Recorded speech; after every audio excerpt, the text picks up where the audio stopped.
नमो तस्स भगवतो अरहतो सम्मा सम्बुद्धस्स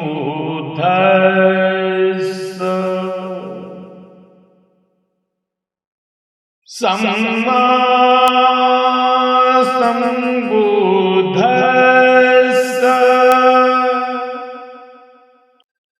मनो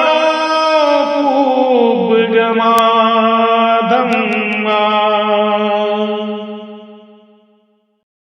मनो पुब्गमाधम्मा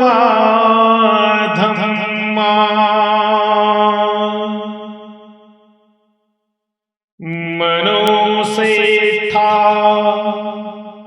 मनोमया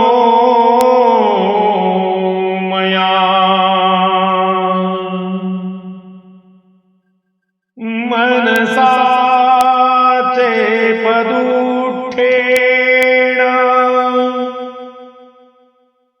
भासती वा करोती वा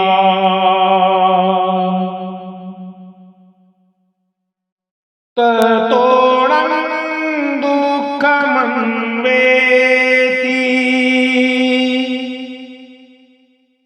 चटं वतो पदं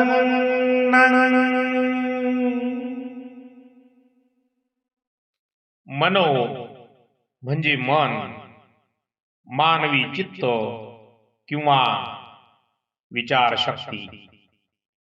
पुब्बगमा पाली शब्द आहे. पुब्ब म्हणजे आधी, अगमा म्हणजे जाणारे, अग्रदूत जे सर्वात पुढे चालते किंवा नेतृत्व करते. धम्मा म्हणजे मानसिक अवस्था. मनो पुब्ब गमा धम्मा मनो सिद्धा मनोमया मनसाचे पदुठ्ठेन भासती वा करोती वा ततोऽणं दुःखमन्वेति चक्कं वं वहतो पदं. याचा अर्थ मनो म्हणजे मन, मानवी चित्त किंवा विचारशक्ती. पुब्बगमा म्हणजे पुब्ब म्हणजे आधी, अगमा म्हणजे जाणारे, अग्रदूत जे सर्वात पुढे चालते किंवा नेतृत्व करते. धम्मा म्हणजे मानसिक अवस्था, विचार, मानवी स्वभाव, प्रवृत्ती किंवा मनातील सर्व धर्म. मनोसेठा मनो म्हणजे मन, सेठा म्हणजे श्रेष्ठ. मन हे सर्वात मुख्य किंवा श्रेष्ठ आहे. मनोमया म्हणजे मनापासून बोललेले. सर्व काही मनातूनच उत्पन्न होते. मनच त्याचा निर्माता आहे. मनसा म्हणजे मनाने, मनाच्या द्वारे. चे म्हणजे जर, अट दर्शवणारा शब्द. पदुठ्ठेन पदुठ्ठेन म्हणजे दूषित, रागाने, द्वेषाने किंवा वाईट विचाराने मलिन झालेले. भासती म्हणजे बोलतो, वाणीचा वापर करतो. वा वाचा अर्थ आहे किंवा. करोती म्हणजे करतो, शरीराद्वारे कृती किंवा कर्म करणे. ततो ततो म्हणजे त्यानंतर, त्या कारणाने किंवा त्यानंतर. नं म्हणजे त्याला, त्या विशिष्ट व्यक्तीला दुःख मानवेती, म्हणजे दुःख त्या व्यक्तीचा पाठलाग करते किंवा त्याच्या मागे येते. चक्कंव, चक्कंव म्हणजे चाकाप्रमाणे, गाडीच्या चाकाप्रमाणे वाहतो, म्हणजे वाहून नेणाऱ्याच्या, ओझे वाहून नेणाऱ्या बैलाच्या किंवा प्राण्याच्या. पदंग म्हणजे पाऊल, पावलांच्या खुणा किंवा मार्ग. थोडक्यात याचा सारांश असा आहे, मनाचा प्रभाव जर सर्व गोष्टींवर असतो, जर तुमचे मन प्रदुष्ट म्हणजे दूषित असेल, तर तुमच्या वाणीतून आणि कर्तृत्वातून चुकीच्या गोष्टी घडतील. परिणामी जसे बैलाच्या पावलांच्या मागोमाग गाडीचे चाक फिरते, तसेच दुःख तुमच्या जीवनाचा पाठलाग करेल. महाकारुणिक जगत कल्याण मित्र भारत सम्यक संबुद्धांना, तसेच आदरणीय पूजनीय पावन पवित्र अहरत भिक्खू संघास मी त्रिवार विनम्र अभिवादन करतो. परमपूजनीय बोधिसत्व डॉक्टर बाबासाहेब आंबेडकर यांना सुद्धा मी विनम्रपणे त्रिवार अभिवादन करतो.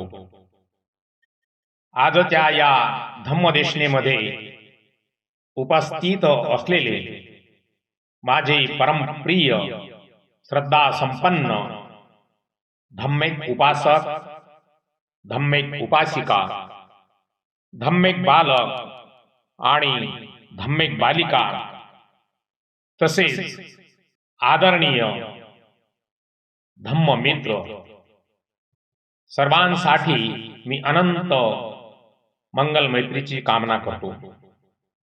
आजची धम्मदेशना ही खूप चांगल्या विषयाला अनुसरून आहे.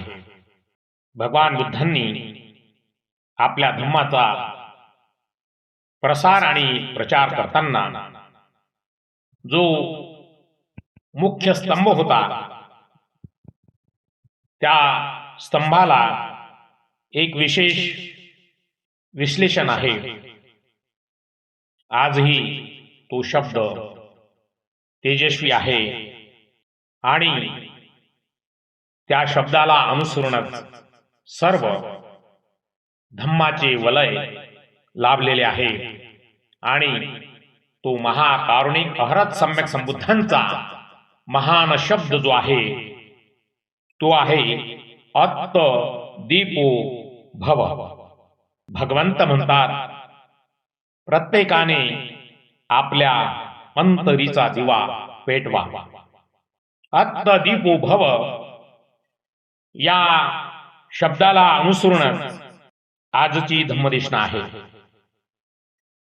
भगवान बुद्ध जेव्हा या पृथ्वी तलावर धम्माचा प्रकाश पसरवत होते, तेव्हा त्यांनी केवळ शब्द दिले नाहीत, तर जगण्याची एक नवी दृष्टी दिली.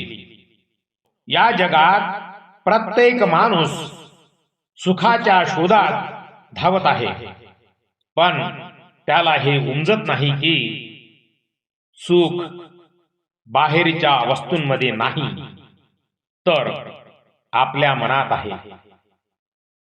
आपण बाहेरच्या जगात जेव्हा सुखाचा शोध घेतो, तेव्हा आपण मृगजळाच्या मागे धावणाऱ्या हरणाप्रमाणे असतो. जोपर्यंत तुमच्या मनात तृष्णा म्हणजे इच्छा आहे, तोपर्यंत दुःख तुमचे सोबती राहणार. जसे चाक बैलाच्या पायाच्या मागे चालते, तसेच दुःख हे वाईट विचारांच्या मागे चालते. महाकारुणिक हरत सम्यक संबुद्धांनी मनाच्या स्थितीवर प्रकाश टाकला. मन हे सर्व धर्माचे म्हणजे विचारांचे अग्रदूत आहे. जर मन शुद्ध असेल तर सुख सावली सारखे तुमच्या सोबत राहते. आपण आपले आयुष्य कशा प्रकारे व्यतीत करतो हे आपल्या विचारांवर अवलंबून असते. जर तुम्ही तुमच्या रागावर विजय मिळवला तर तुम्ही जगातील सर्वात मोठे युद्ध जिंकले आहे. दुसऱ्याला जिंकण्यापेक्षा स्वतःच्या मनाला जिंकणारा माणूसच खरा विजेता असतो. महाकारुणिक हरत सम्यक संबुद्धांनी जीवनाचा समतोल साधण्याचा मार्ग सांगितलेला आहे. जीवन हे विणेच्या तारेसारखे असावे. तार जर खूप घट्ट ओढली तर ती तुटते आणि जर खूप सैल सोडली तर त्यातून संगीत निघत नाही. तसेच आयुष्यही असावे. अति भोगविलास आणि अति देहदंड म्हणजे शारीरिक कष्ट हे दोन्ही टोकाचे मार्ग टाळून मध्यम मार्गाचा अवलंब करा. हाच मार्ग शांती आणि निर्वाणाकडे घेऊन जातो. महाकारुणिक अहरत सम्यक संबुद्धांनी एक मोलाचा सल्ला दिलेला आहे. कोणीही दुसरा तुम्हाला वाचू शकणार नाही. तुम्हाला तुमच्या स्वतःच्या प्रयत्नांनीच सन्मार्गावर चालावे लागेल. अंधारात मार्ग शोधण्यासाठी जसा दिवा लागतो तसाच तुमच्या जीवनाचा दिवा तुम्ही स्वतः बना. सत्याचा आधार घ्या म्हणजे धम्माचा आधार घ्या. कोणाचेही अंधानुकरण करू नका. तर स्वतःच्या विवेकाने गोष्टी तपासा आणि मगच त्याचा स्वीकार करा. जगातील सर्व प्राणी मात्रांवर प्रेम करा. जशी माता आपल्या एकुलत्या एक पुत्राचे रक्षण प्राणापलीकडे करते तसेच तुमचे प्रेम आणि करुणा सर्व जगासाठी अफाट असू द्या. वैर हे वैराने कधीच संपत नाही, तर ते प्रेमाने आणि क्षमा केल्याने संपते. हाच सत्य सनातन नियम आहे. महाकारुणिक हरत सम्यक संबुद्धांनी आम्हाला जे पंचशील दिलेले आहे हाच आमच्या जीवनाचा मूळ पाया आहे. भगवान बुद्ध आपल्या उपासकांना नेहमी सांगत असत, ज्याप्रमाणे भक्कम पायाशिवाय इमारत उभी राहू शकत नाही, त्याप्रमाणे शील पाळल्याशिवाय मानवी जीवन उन्नत होऊ शकत नाही. 5 नियमांचे पालन करणे म्हणजे स्वतःच्या आणि समाजाच्या कल्याणाचा मार्ग आहे. पहिले शील अहिंसा म्हणजे पानाती पाता वेरमणी शिक्षापदं समादियामि. कोणत्याही सजीवांची हत्या न करणे, कारण प्रत्येकाला आपले जीवन प्रिय आहे. दुसरे अस्तेय म्हणजे चोरी न करणे, दुसऱ्याच्या श्रमाचा आदर करणे.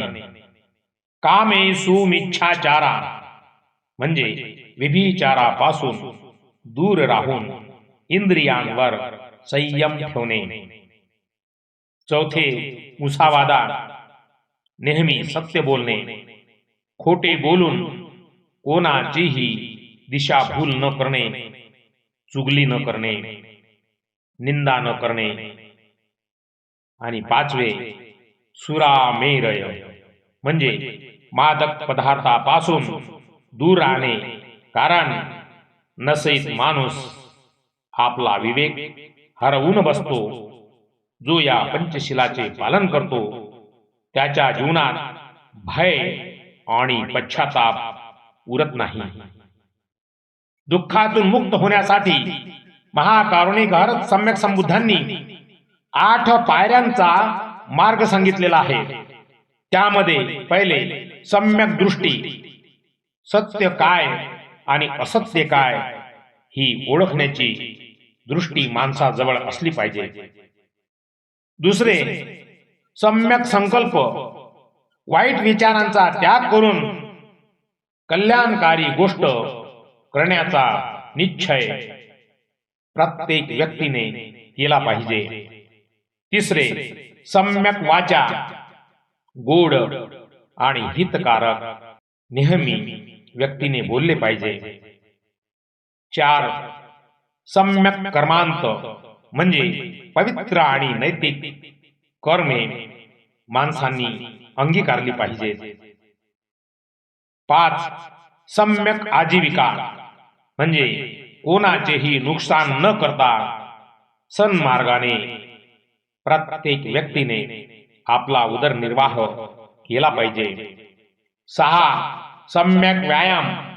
सम्यक व्यायाम म्हणजे मनातील वाईट विचार काढून चांगले विचार टिकून ठेवण्याचा प्रत्येक व्यक्तीने प्रयत्न केला पाहिजे.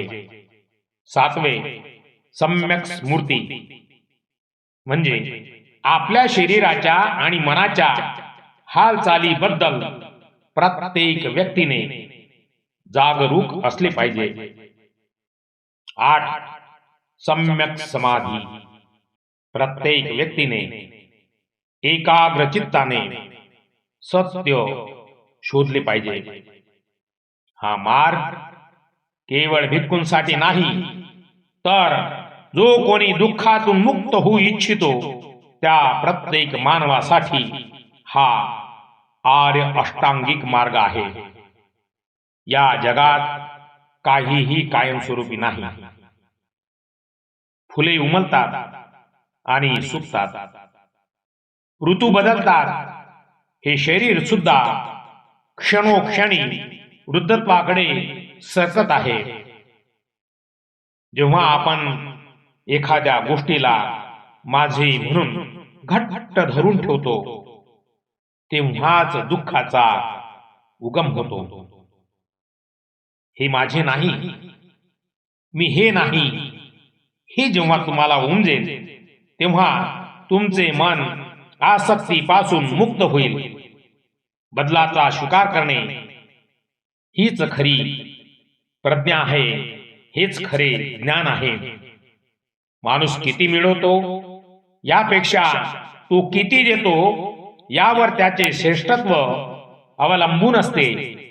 केवळ धन दौलत देणे म्हणजे दान नाही, तर दुसऱ्याला अभय देणे, ज्ञान देणे आणि करुणा देणे हे सर्वश्रेष्ठ दान आहे.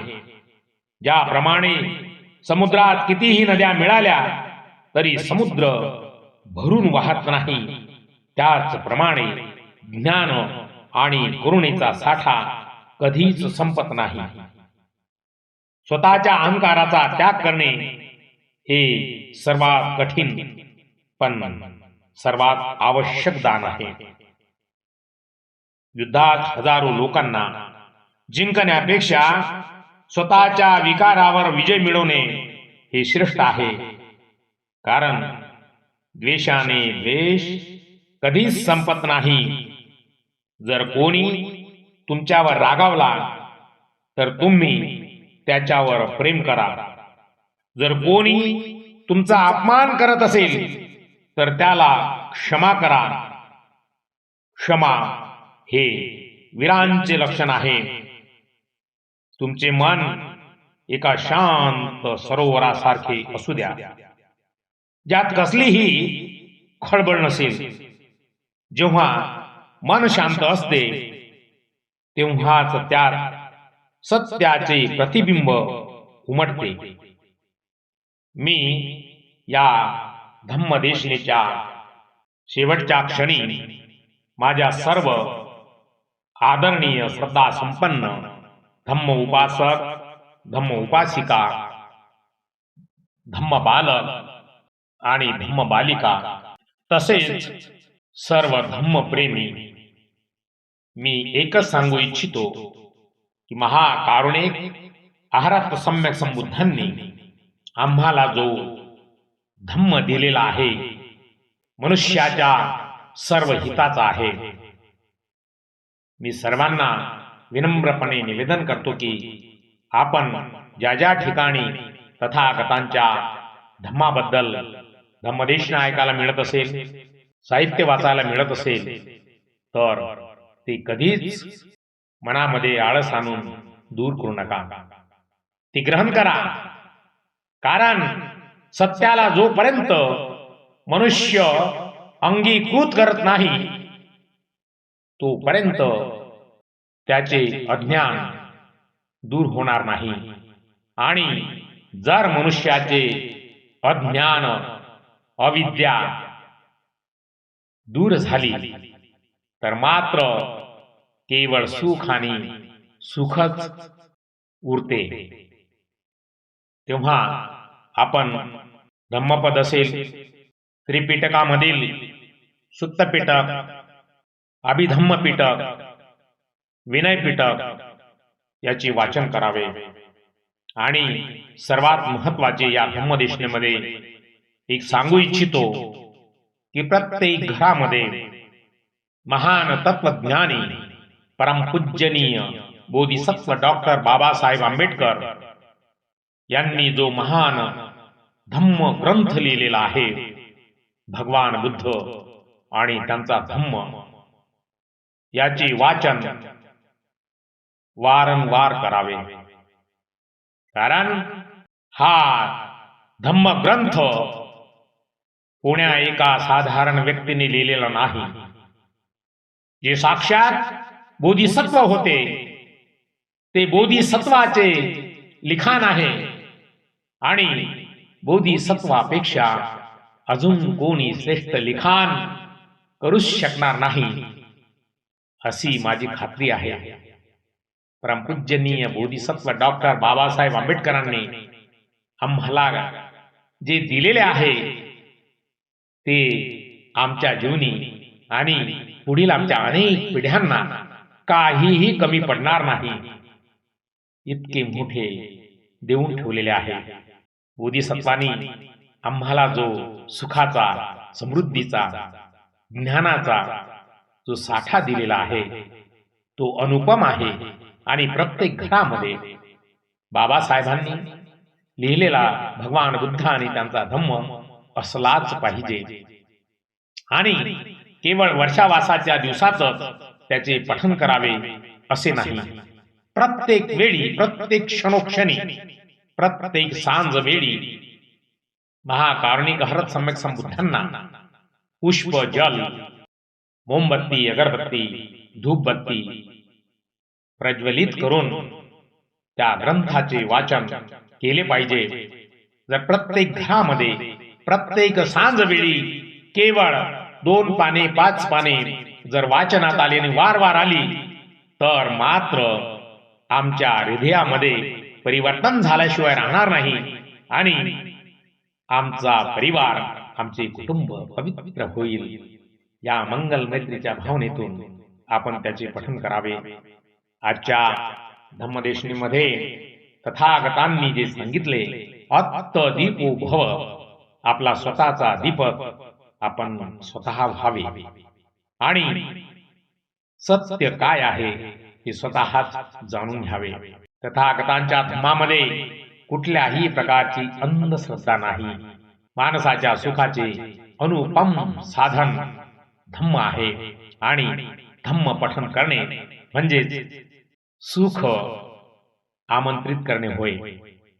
मी आजच्या या धम्मदेशनेच्या माध्यमातून सर्वांसाठी अनंत मंगल मैत्रीची कामना करतो.